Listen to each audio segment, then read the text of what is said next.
অলৌকিকভাবে বেঁচে আছে। এই যে আমার কলেজের সন্তানটা, সে ছিল আপার কোন সাইড, ডান সাইডে সেফটি ট্যাঙ্ক পড়ে, ওনার পাশে এই ছেলেটি ছিল। দেখেন ফুটফুটে চেহারা এই মানুষটা, এই বড় মানুষটা এই জায়গায় মারা গেছে। তাহলে এ একদম অলৌকিকভাবে, এটা আমি বলবো যে আল্লাহ রাব্বুল আলামিনের অনুগ্রহ যে এই ছেলেটা বেঁচে থাকবে। ওনার স্ত্রী ফোন দিয়ে প্রথম যে কথাটা লতিফ সাহেবকে বলেছে যে হুজুর আমার ছেলেটাকে বের করে দিয়েন না।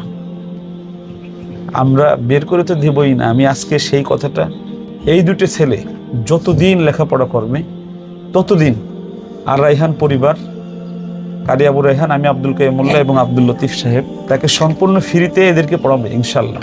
আমার সন্তানদেরকে আমি কালকে দেখতে আসব। তো সেই কালটা যে আর সকাল যে হবে না তার জন্য, সেটা আমাদের ওই ভাই নিজেও জানতো না। কোরআনের পথে, সঠিক পথে চলার জন্যই কিন্তু রেখে গেছেন। আমরা দোয়া করে ওরা যেন একজন সঠিক কোরআনের হাফেজ হয়ে, যেন ওর বাবার যে মনের ইচ্ছা ছিল। এবং বলছে যে আগামীকালকে সকালবেলা এই বাচ্চাদেরকে দেখার জন্য, অর্থাৎ শুক্রবার বাচ্চাদেরকে দেখার জন্য যাবে, এবং এই মাসের বেতনটা দেয় এই বেতনটাও দেওয়ার জন্য যাবে। তো ভোররাত্রে, এই সকাল হওয়ার আগেই ভোররাত্রে এর আম্মু কল দিয়া প্রথম কথাটা বলছে আমাকে যে হুজুর টাকার জন্য আমার বাচ্চাদেরকে বের করে দিয়েন না, আমার বাচ্চাগুলা জীবনের জন্য এতিম হয়ে গেছে। পৃথিবীর সব বাবারাই যেন নিরাপদে থাকেন, ভালো থাকেন। হুজুরকে চিনো? নাম কি? আবু রায়হান ভাই। আবু রায়হান ভাই তোমাকে এরকম কোলে করে বড় করবে ইনশাল্লাহ। আমরা একটু ভিতরে যাই। মর্মান্তিক একটা দুর্ঘটনার সাক্ষী এই ঘরটা। এই যে ফাঁকা জায়গাটা দেখছেন, এই যে আমাদের এক ছাত্রের বাবা, দুইটা ছেলে আমাদের প্রতিষ্ঠানে পড়ে, বয়স 5 আর হলো 7। এই দুইটা ছেলে আমাদের কাছে রমজানের পরে গিয়েছে। আসোফা ইন্টারন্যাশনাল মাদ্রাসা আমার পরিচালনায় চলে, আমার প্রতিষ্ঠিত, আমার ভাইরা ভাই চালায়। এই যে যে টিনের ঘরটা দেখেন, এই যে মানে এই ভিডিওটা সবার দেখতে হবে এবং প্রচার করতে হবে, যেন এ ধরনের দুর্ঘটনার শিকার আমাদের কোনো ভাই না হয়। রাত কয়টার সময় ভেঙে পড়ছিল? রাত 2:30-3টার সময়। এই সেফটি ট্যাঙ্কিটা 1000 লিটারের, এটা ছিল এই টিনের উপরে। আমাদের এই গার্ডিয়ান মনে করেছিল যে এটা নিরাপদ, কিন্তু এটা অনিরাপদ। রাত 2:30টার সময় ভেঙে এখানে আমাদের গার্ডিয়ান ছিল শোয়া, তার বুকের উপর পড়ে, এবং তার স্ত্রীও ছিল, স্ত্রীর এক হাতের উপরে পড়ে। বাচ্চাটা সেভ হয়েছে। আর যে দুটো বাচ্চা আমাদের মাদ্রাসায় পড়ে, ওরা আমাদের মাদ্রাসায় থাকার কারণে আল্লাহ রাব্বুল আলামিন তাদেরকে হেফাজত করেছেন। আমাদের ওই ভাই, উনি জায়গায় এই দুনিয়া ছেড়ে চলে গেছেন। ইন্না লিল্লাহি ওয়া ইন্না ইলাইহি রাজিউন। আমরা আমাদের ওই বোন, যে ওনার যে স্ত্রী, যে 2 সন্তান আমাদের কাছে পড়ে, ওনার স্ত্রী ফোন দিয়ে প্রথম যে কথাটা লতিফ সাহেবকে বলেছে যে হুজুর আমার ছেলেটাকে বের করে দিয়েন না। আমরা বের করে তো দেবই না, আমি আজকে সেই কথাটা বলতে এসেছি যে এই দুটো ছেলে যতদিন লেখাপড়া করবে ততদিন আর রায়হান পরিবার, কারি আবু রায়হান, আমি আব্দুল কাইয়ুম মোল্লা এবং আব্দুল লতিফ সাহেব, আমার ভাইরা ভাই, আসোফা ইন্টারন্যাশনাল মাদ্রাসায় তাকে সম্পূর্ণ ফ্রিতে এদেরকে পড়াবে ইনশাল্লাহ। আমাদের লতিফ পড়াবে, যদি সে না পারে টাকার দরকার হয় আমি দেবো ইনশাল্লাহ। বাবা এদিকে আসো, এদিকে আসো বাবা। আমরা কোলে নিয়েছি। আমি আপনাদেরকে একটু বলি, আমার ভাইরা ভাই, সে এই বাচ্চা দুটোকে, মানে যেদিন মারা গেছে, কালকে যে মারা গেছে, কালকে হলো কয় তারিখ ছিল? 30 তারিখ ছিল। 29 তারিখ 11টার সময় এই দুটো ছেলেকে আমার ভাইরা ভাই এরকম মাথায় হাত দিয়ে, পিঠে হাত দিয়ে ঘুম পাড়াচ্ছিল।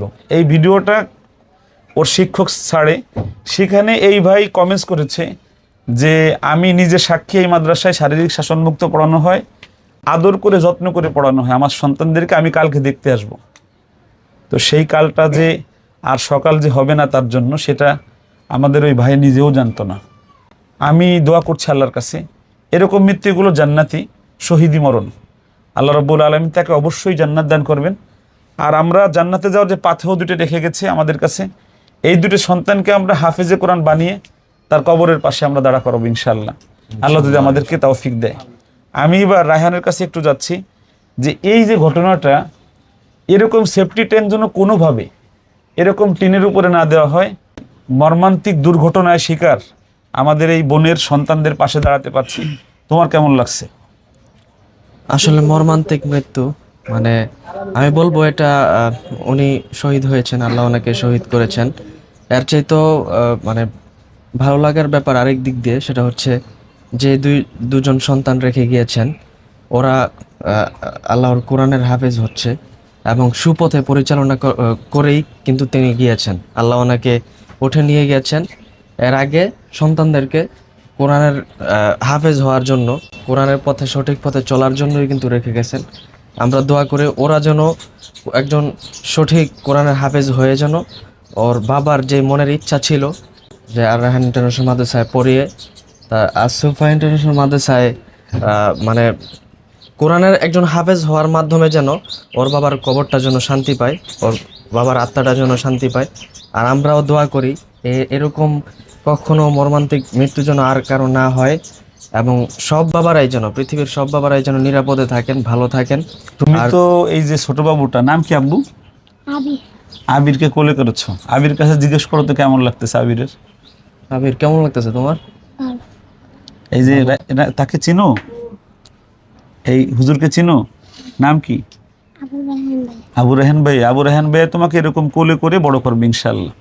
তো আমি আপনাদেরকে একটু বলি, এই যে ঘরটা, এই জায়গাটা মনে হয় ওই ভাইয়ের নিজের, মানে এই জায়গাটুক ওর নিজের, কিন্তু এই ঘরটা যে আবার মেরামত করবে সেই ব্যবস্থা আমাদের এই বোনের হয়তো নেই। তো আপনারা যারা এই ভিডিওটি দেখবেন, আপনারা চাইলে এই ঘরটা, এতটুক ঘর, বেশি জায়গা না, আপনারা চাইলে এই এতিম সন্তানদের জন্য মেরামত করে দিতে পারেন। আমরা মোবাইল নাম্বারটা আপার দিয়ে দেবো এখানে, আপনারা এখানে, হ্যাঁ কান্তাছে। আপনারা দিতে পারেন। আর এখানে যার মাদ্রাসায় আসুফা ইন্টারন্যাশনাল মাদ্রাসায় পড়ে এখন ওরা আমার পরিচালনায়, তার সাথে শেষ কি কথা হয়েছিল আমাদের এই ভাইয়ের সাথে আর বোনের সাথে কি কথা হয়েছে, এই বিষয়টা একটু আমরা লতিফ সাহেবের কাছ থেকে একটু জেনে আসি আমরা। যেদিন এই ভাই মারা গেল গত রাত্রে, তার আগে সর্বশেষ তার সাথে কথা হয়েছে যে ফেসবুকে আমি একটা পোস্ট করেছিলাম, এই যে বাচ্চাদেরকে সবসময় আমি আদর করে খাওয়াই দিই, 3 বেলা খাবার এই আবিরকে আমি খাওয়াই দিই। তো এই আবিরে আর এই আবদুল্লাহ রায়হান, এদের দুইজনকে আমি ঘুম পড়াই দিয়েছিলাম, ওই ঘুম পড়াই দিয়েছি মাথায় হাত দিয়ে আর পিঠে এই হাত দিয়ে। তো এই ভিডিওটা আমি আবার ছাড়ার পরে এই খলিল ভাই নিজে শেয়ার করছে এবং লেখছে যে ভাই খুব খুশি, অনেক কিছু, অনেক আমার জন্য দোয়া করছে ওই কমেন্টে, এবং বলছে যে আগামীকালকে সকালবেলা এই বাচ্চাদেরকে দেখার জন্য, অর্থাৎ শুক্রবার বাচ্চাদেরকে দেখার জন্য যাবে, এবং এই মাসের বেতনটা দেয় নাই, বেতনটাও দেওয়ার জন্য যাবে। তো ভোররাত্রে, এই সকাল হওয়ার আগেই ভোররাত্রে এই এর আম্মু কল দিয়া প্রথম কথাটা বলছে আমাকে যে হুজুর টাকার জন্য আমার বাচ্চাদেরকে বের করে দিয়েন না, আমার বাচ্চাগুলা জীবনের জন্য এতিম হয়ে গেছে। আলহামদুলিল্লাহ, আমি যতদিন বেঁচে থাকি আর ওরা যতদিন লেখাপড়া করে, আমি না পারলেও বড় ভাই সহযোগিতা করবে ইনশাল্লাহ। হাফেজ বানিয়ে দাওরা পাস পর্যন্ত তাদের পাশে আমরা থাকবো ইনশাল্লাহ। ইনশাআল্লাহ। রায়হান আছো না ইনশাল্লাহ? ধরো তো। অবশ্যই বাজান, ইনশাল্লাহ। অলৌকিকভাবে বেঁচে আছে এই যে আমার কলেজের সন্তানটা, সে ছিল আপার কোন সাইড? ডান সাইডে। যে মারা গেছে আমার যিনি ভাই, সেফটি ট্যাঙ্ক পড়ে, ওনার পাশে এই ছেলেটি ছিল। দেখেন ফুটফুটে চেহারায় মানুষটা, এই বড় মানুষটা এই জায়গায় মারা গেছে। তাহলে এ একদম অলৌকিকভাবে, এটা আমি বলবো যে আল্লাহ রাব্বুল আলামিনের অনুগ্রহ যে এই ছেলেটা বেঁচে থাকবে। আমরা ওয়াদা করছি যে এই 2 ছেলেকে তো আমরা পড়াই, বেতন আজকের থেকে মওকুফ করে দিলাম। এই ছেলেও যখন বড় হবে তখন তারও সম্পূর্ণ লেখাপড়ার দায়িত্ব আমরা নেব। আমি একটু এই আমাদের বোনের কাছে একটু জিজ্ঞাসা করব যে আপা, মানে ওই ভাই কি সেফটি ট্যাঙ্ক পড়ার পরে কোনো কথা বলতে পেরেছিল? না না, পারে নাই, জায়গায় বলতে পারে নাই, জায়গায় মারা গেছে। আপনার মারা যায় নাই, উনি একটু দম ছিল, মানে মুখ দিয়া হালকা নিঃশ্বাস নিতেছিল। ওনারে রাস্তা ধরাধরি নেওয়ার পরও ওনার হালকা একটু নিঃশ্বাস ছিল, মানে মুখ দিয়া এমন করে শব্দ করতেছিল জিভটা, পরে আর শব্দ নাই। আপনার কি হাত ভেঙে গেছে একটা? হ্যাঁ, আমার হাত এখানে ভেঙে গেছে, হাতের 2 টুকরো হয়ে গেছে। আচ্ছা, পরে আপনার কি মা বাবা 2জন মারা গেছে? না, আমার মা আছে, মা ওই যে বোবা, কথা বলতে পারে না, আর বাবা মারা গেছে, ভাই নেই, আমরা 4টা বোন, 4 বোনের থেকে 1 বোনের জামাই আল্লাহ নিয়ে গেছে, আমার জামাইটা আল্লাহ নিয়ে গেছে। হুজুর আমার জামাইয়ের জন্য সবাই দোয়া করেন। আমরা তো দোয়া করতেছি। আপনি লতিফ সাহেবকে ফোন দিয়ে যে কথাটা বলেছিলেন ওটা একটু শুনতে যাচ্ছে একটু। আমি চাইছি হুজুর কি বলতে পারবেন, বাচ্চাদেরকে টাকার জন্য বের করে দিয়েন না, এই কথাটা। মানে আপনার বাচ্চাদেরকে টাকার জন্য বের, এটি বলছিলেন? হ্যাঁ বলছি হুজুর আমার তো কেউ নাই, আমার দেখার মতন কেউ নাই, এক আল্লাহ আছে, তারপরে আপনারা আছেন। আপনার আমার এই যে বাচ্চার যে মানুষ করার জন্য কেউ নাই হুজুর, আপনাদের কাছে অনেক আশা করে আপনার মাদ্রাসায় আমি প্রথম গেছি। আমার হুজুরে অনেক আদর করে আমার ছেলেদেরকে, আমি অনেক খুশি।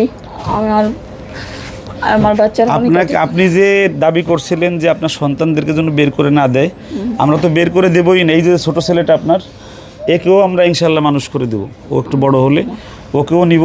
আর আপনি দুশ্চিন্তামুক্ত থাকেন, আল্লাহ আপনার সাথে আছে, আমরা আপনার সাথে আছি।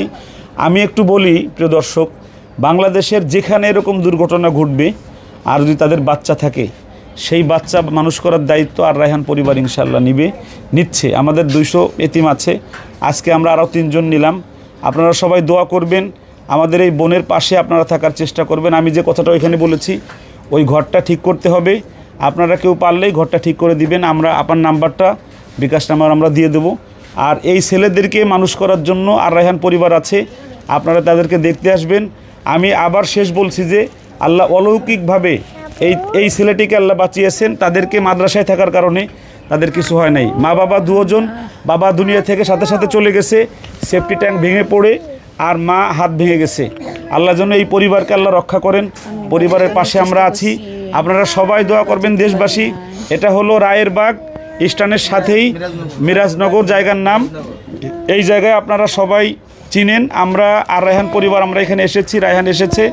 আমরা আপনার মোবাইল নাম্বারটা আমি বলতেছি, আপনারা একটু এটা যারা ওনাকে সহযোগিতা করতেছেন ওনার সাথে সরাসরি কথা বলে মোবাইল নাম্বারটা একটু বলেন। 01 না আমি বলি 019 019 31 31 50 50 73 73 27 27 019 31 31 50 50 73 73 27। 27 এই নাম্বারে আপনারা সরাসরি আপার সঙ্গে কথা বলতে পারবেন এবং সরাসরি ওনাকে সহযোগিতা করতে পারবেন। এইখানে ওনাদের কিছু আত্মীয় আছে পুরুষ। হ্যাঁ কি হয়েছে বাবা? আমার এই হুজুর কাছে কতই ছাড় বাবা। হ্যাঁ বাবা কোথায়? বাবা ঘুমাই আছে ওইখানে। বাবা কোথায়? হ্যাঁ বাবা কোথায়? হ্যাঁ বাবা কোথায় কোথা জানো না? কোথা বাবা ঘুমাইছে? কমাইছে ঘুমাইছে কোথায়? পারলে বাড়ি।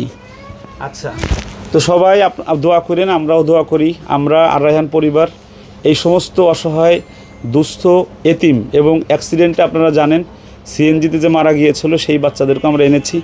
এরকম বাংলাদেশের যেখানে এরকম হবে আপনারা দয়া করে, যদি কেউ না থাকে আমরা তার পাশে আছি ইনশাআল্লাহ। সবাই ভালো থাকবেন, সুস্থ থাকবেন, নিরাপদে থাকবেন। আসসালামু আলাইকুম রহমতুল্লাহি ওয়া বারাকাতুহু।